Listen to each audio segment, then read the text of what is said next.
தேர்தல் முடிவுகள் வெளியான கையோடு கூட்டணி வச்சிருந்தா நல்லா இருக்கும் அப்படின்னு அதிமுகக்குள்ள இருந்தும் பாஜகக்குள்ள இருந்தும் பேச்சு தொடங்கியிருக்கு. எப்படி புரிந்து கொள்ளலாம் இதை? இப்போ தோற்று போனவங்க பேசுகிற பேச்சு தான் இது பொதுவாக. ஓகே, அதனால் நீங்கள் இது நான் ஒன்றும் ஆச்சரியப்படலை. இது எல்லா தோற்றுப்போன கட்சிகளும் இந்த மாதிரியான விவாதங்கள் இதை ஆரம்பிப்பாங்க. ஆனால் இப்போ இது நடந்திருக்குமா? ஏதாவது இப்போ நீங்கள் பொதுவாக நம்ம இந்த புள்ளி விவரங்களை வைத்து மட்டுமே நம்ம பார்த்துட முடியாது.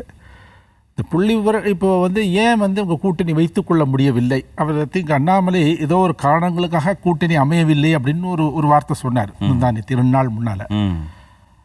ஏதோ காரணங்கள்லாம் ஓகே, அவர் ஒரு அவை நாகரிகத்துக்காக அந்த வார்த்தையை பயன்படுத்தியிருக்காருன்னு நினைக்கிறேன்.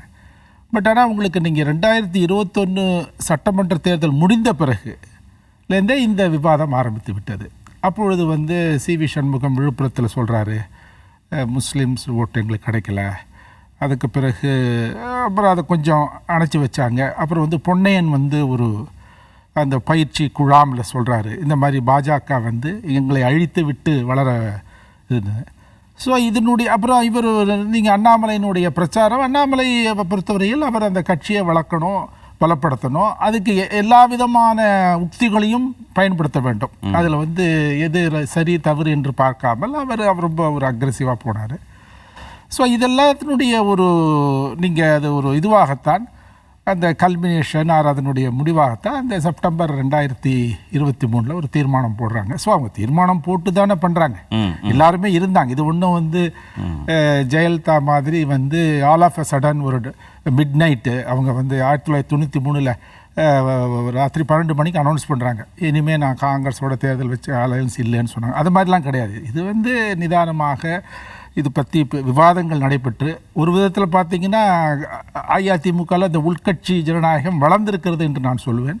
அது ஆரோக்கியமானது. ஸோ அதெல்லாம் நடந்து இது அதனால் இன்றைக்கி தோற்று போயிட்டோம், ரைட்டு, ஓகே, நம்ம அந்த பேச்சு ஓகே, அது ஒரு சுவாரஸ்யமாக இருக்கிறது. இல்லை, இந்த பக்கம் இபிஎஸ் பாஜக கூட்டணி வேண்டான்றதுல உறுதியாக இருக்கார். இந்த பக்கம் திரு அண்ணாமலை அதிமுக கூட்டணி வேண்டான்றதுல உறுதியாக இருந்தார். ஆமாம், தலைமைகள் உறுதியாக இருக்கிற 2ஆம் கட்ட தலைவர்கள் கூட்டணி வச்சிருக்கலாம் அப்படின்னு பேசுறது எப்படி? 2 கட்சியிலையுமே 2 கட்சிகள் கரெக்ட். அதாவது இப்போ பாஜகவை பொறுத்தவரையில் அண்ணாமலை மட்டுமே முடிவு செய்கிறவர் அல்ல. ஸோ அதனால் அவங்களுடைய தேசிய தலைமை மத்திய தலைமை, ஏன்னா அவங்க அது விரும்பின மாதிரி தான் நம்மளுக்கு அது தெரிஞ்சது. பேட்டி கொடுக்குறாங்க, இது பண்ணுறாங்க, கதவுகள் திறந்தே இருக்குன்னு எல்லாம் சொன்னாங்க. பட் அவர் அதுக்கு பிறகு இவங்க உறுதியாக இருந்ததுனால அது நடக்கலை. கூட்டணி வச்சிருந்தா அதிமுகவும் பாஜகவும் 15 நாடாளுமன்ற தொகுதிகளில் ஜெயிச்சிருப்பாங்க அப்படின்னு சொல்கிறாங்கல்ல. அந்த எண்ணிக்கை படி கூட்டணி தேவைப்படுதோ? கடந்த 3 வருடங்களாக நீங்கள் கடுமையாக நீங்கள் விமர்சித்து பெரிய பேச்சு கீச்செல்லாம் பேசியாச்சு. ஓகே, என்னென்ன விவாதங்கள் நடைபெற்று இங்கே திருப்பி சொல்ல தேவையில்லை. அப்போ நடந்ததுக்கு பிறகு ஒரு கூட்டணி வைத்திருப்பான்னு வச்சுப்போம், ஒரு பேச்சுக்கே சொல்கிறேன். அப்போ அந்த கூட்டணி ஒட்டியிருக்குமா அப்படின்னா எனக்கு டவுட்ஃபுல். நடந்திருக்குமா? பல இவங்க அதாவது அவங்க அப்போ என்ன சொல்லுவாங்க, நாங்கள் இவ்வளோ இடம் ஜெயிப்போம்னு நினச்சோம், பட் இவ்வளோ இடம் தான் ஜெயிச்சிருக்கிறோம். சில இடங்களில் தான் ஓட் ட்ரான்ஸ்ஃபர் நடந்திருக்கும், பல இடங்களில் ஓட் ட்ரான்ஸ்ஃபர் நடக்காமல் இருக்கும். ஏன்னா நீங்கள் நடந்த விவாதங்கள் அவ்வளோ கடுமையான விவாதங்கள். ஓகே, அது எல்லாத்தையும் மறந்துட்டு தலைவர்கள் வேணால் கை கூட்டலாம், ஒரு பேரணி நடத்தலாம், சேர்ந்து டிவி ஷோ அட்டன் பண்ணலாம், எல்லாம் பண்ணலாம். பட் ஜனங்க மத்தியில் அது ஒரு ஈடுபட்டிருக்குமா, ஒரு நம்பகத்தன்மை இருந்திருக்குமா அப்படின்னா நம்ம இதற்கு முன்பு அப்படி இருந்ததே இல்லையா என்ன? பாஜக மிக கடுமையாக விமர்சித்த கட்சிகளோடு கூட்டணி செய்கிறாங்க தேர்தல் நெருக்கத்தில். தேர்தலுக்கு பிந்தைய கூட்டணியை அவங்களால உருவாக்க முடியுது. திரு மோடி கடுமையாக விமர்சித்த தலைவர்களோடு ஒரே மேடையில் தோன்றுகிறார். அரசியல்ல வெற்றி தானே முக்கியம். அதுல இந்த மாதிரியான விமர்சனங்கள்ங்கிறது ஒரு பெரிய தாக்கத்தை ஏற்படுத்திருப்பதா என்ன? அதாவது நான் இதை சொல்றதுனால ஏதோ என்னை ஒரு தமிழ் தேசியவாதின்னு நினச்சிடக்கூடாது. தமிழ்நாட்டு மக்களுக்கு கொஞ்சம் டைம் வேணும். எதுக்கு? பல விஷயங்களுக்கு.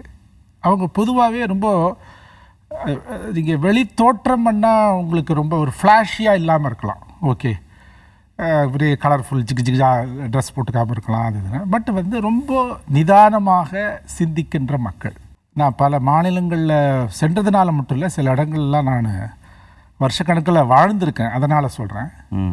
அதனால் தமிழ்நாட்டு மக்களை வந்து நீங்கள் அவ்வளோ எளிதில் எடை போட்டுற முடியாது. ரொம்ப கரெக்டாக எடை போட்ட ஒரு அரசியல் தலைவரை நான் ஒரு அரசியல் தலைவர் சொல்லணும்னா எம்ஜி ராமச்சந்திரன்.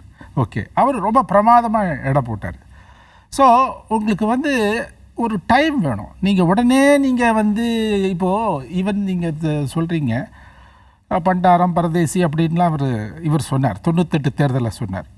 99 தேர்தலுக்கு போய் வச்சுக்கிட்டார். பட் அதுக்கு காலகட்டம் ஒரு 1.5 வருடம். அது நடுவில் பல அரசியல் நிகழ்வுகள். ஸோ அதுக்கப்புறம் அதாவது நீங்கள் வந்து நீங்கள் ஒரு கூட்டணி வைத்து கொண்டா கூட அதுக்கு ஒரு தேவையினால் மட்டும் இல்லை, அதுக்கு ஒரு நியாயம் இருக்கிறது என்றதையும் நீங்கள் வந்து மக்கள்கிட்ட எடுத்து காட்டணும். சிறுபான்மை மக்களுடைய வாக்குகளை அதிமுக வாங்குறது அதிமுகவுக்கு பலமா? பாஜக வாங்கி இருக்கக்கூடிய அந்த 10% வாக்குகளை அப்படியே சேர்த்துக்கிட்டா அதிமுகவுக்கு பலமா? பாஜக வந்து அந்த வாங்கின அந்த 10% இருக்குல்ல, 10-11 சொல்றாங்க, 11.24 ஏதோ சொல்றாங்க. ஓகே, அது முழுமையாக அஇஅதிமுகவிற்கு செல்லுமா? அதுவும் ஒரு கேள்வி இருக்குல்ல. 11-11.4% வந்து வரணும்னு ஒன்றும் கட்டாயம் கிடையாது. ஆனால் சிறுபான்மை மக்களுடைய வாக்குகள் வந்து படிப்படியாக அதிமுகவுக்கு போவதற்கு வாய்ப்புகள் இருக்குன்னு தெரியுது. அந்த அறிகுறிகள் தெரிகின்றன. அவங்க எப்படி இப்போ அந்த மாதிரி இப்போ நடந்துக்க போகிறாங்க, இல்லாட்டா இவங்களுக்கு ஒரு சல்லாபம் வந்துருச்சா, இப்போ நடக்கிற விவாதம் வந்து அகைன் எல்லாருமே பார்ப்பாங்க. ஓகே, ஸோ இது எப்படி கையாள போகிறார்கள், இதெல்லாம் இருக்குது. நீங்கள் வந்து ஸோ அதனால் வந்து அது கொஞ்சம் நம்ம உடனடியாக எந்த முடிவுக்கும் வந்துட முடியாது. அதிமுக திமுகவுடைய வாக்கு சதவீதம் குறைஞ்சிருக்கு, பாஜகவுடைய வாக்கு சதவீதம் ஏறி இருக்கு. கிட்டத்தட்ட 7 தொகுதிகளில் வந்து அதிமுக டெபாசிட் இழந்திருக்கிறாங்க. முக்கியமான தொகுதிகளில் பாஜக 2ஆம் இடத்துல கூட வந்திருக்காங்க, அதிமுகவை பின்னுக்கு தள்ளி. இப்போ 2 பேரும் சேர்ந்திருந்தா ஒரு குறிப்பிடத்தகுந்த தொகுதிகளில் திமுகவை தோற்கடித்திருக்க முடியும் அப்படின்னு நம்புறாங்களே அந்த கட்சியின் தலைவர்களே. தோற்கடிச்சுக்கலாம். அதான் நான் சொல்கிறது. இப்போ நீங்கள் 7 இடம் டெபாசிட் போனது, அது வந்து நீங்கள் இப்போ வந்து அஇஅதிமுக ஒரு ஒன்றுபட்ட அஇஅதிமுக இல்லை. அதாவது அஇஅதிமுக இப்போ 2014 இருந்த அஇஅதிமுக இப்போ இருக்கா? ஜெயலலிதா இறந்த பொழுது என்ன ஒரு 2016 டிசம்பர் அஇஅதிமுக இப்போ இருக்கா? அதுவே அஇஅதிமுகவே எல்லாம் கொஞ்சம் இது இருக்குது. ஓகே, ஒரு பெரும்பாலானவர் வேணால் இவர்கிட்ட இருக்கலாம், சில பேர் ஓபிஎஸ், கொஞ்சம் பேர் அமமுக, இன்னும் கொஞ்சம் பேர் வேணால் வெளியில் எதில் இல்லாமல் இருக்கலாம், சசிகலாவோட கொஞ்சம் பேர் இருக்கலாம். எனிவே கொஞ்சம் அதனால் அஇஅதிமுகவோட பலமே வந்து உடைந்திருக்கிறது. அது மட்டும் நம்ம சொல்ல முடியுது. இப்போ வாங்கின அந்த 20% தான் உண்மையான அதிமுக பலம்னு சொல்ல முடியாது. உண்மையான அஇஅதிமுக எடப்பாடி கிட்ட இருக்கிற அஇஅதிமுகவுடைய பலம் அதுதான். அப்படிதான் நம்ம எடுத்துக்கணும். இது வந்து அதிகாரப்பூர்வமான இது opinion polo exit polo entrance polo கிடையாது. இதுதான் இப்போ நீங்கள் இதுதான் இவ்வளோதான் வச்சுருக்கீங்க. ஓகே, இதை நீங்கள் ஆட் பண்ணணுன்னா நீங்கள் மற்றவங்களோடலாம் காம்ப்ரமைஸ் பண்ணி, அதாவது அட்லீஸ்ட் அஇஅதிமுக மற்றவங்களோட சேர்ந்து வந்தீங்கன்னா அது 23 ஆகலாம், 25 ஆகலாம். அது நம்மளுக்கு எவ்வளோ போகிறதுன்னு நம்மளுக்கு அதை பார்க்கணும். பாஜகவோட நீங்கள் வைத்திருந்தால், அது கூட்டணி வைத்திருந்தால், அதை தான் சொல்கிறேன், கூட்டணி வைத்திருந்தால்னா அப்போது கூட்டணி வைத்திருக்கிறோம் என்ற காரணத்திற்காகவே வந்து பேசிய பேச்சுக்கள், நடந்த விவாதங்கள் எல்லாமே வந்து மக்கள் மறந்துட்டு எங்களுக்காக ஓட்டு போடுவார்களா அப்படின்னு இருக்குல்ல. அதாவது இபிஎஸ் எடுத்த முடிவு பாஜக கூட்டணி வேண்டான்றது சரியான வியூகமா? என்னை பொறுத்தவரையில் அவருக்கு சரி தவறு என்பதை விட அவருக்கு வேறு எந்த வழி இல்லை அப்போது. ஓகே, என்னை பொறுத்தவரையில் அப்படி தான் நான் சொல்வேன். இப்போது சரின்னா வந்து அவர் வெற்றி பெற்றிருந்தால் சரின்னு சொல்லணும். பட் அவர் வெற்றி பெறலை இல்லையா, 30% வாங்கியிருந்தாலாவது ஓகே திருப்திப்பட்டுக்கலாம். நம்ம ஸ்டாட்டிஸ்டிக்ஸ்லேயே ஓகே 30% வாங்கிட்டோம்ப்பா அப்படின்னு. இப்போ அப்படியும் இல்லை, இது ஒரு 2 கட்டானா போயிடுச்சு அவருக்கு. இது வந்து இப்போ வந்து அந்த பேச்சுக்கு நீங்கள் சொல்கிறீங்களே, டெபாசிட் போனது ரொம்ப சீரியஸ் மேட்டர். அதாவது அவங்க நாடாளுமன்ற தேர்தலில் என்றைக்குமே அவங்க வந்து பலமுறை தோற்று போயிருக்காங்க. 80 தோற்று போயிருக்காங்க, 96 தோற்று போயிருக்காங்க, 2004 தோற்று போயிருக்காங்க. டெபாசிட் எழுந்ததில்லை. ஈவன் 2019 கூட டெபாசிட் எழுந்ததில்லை.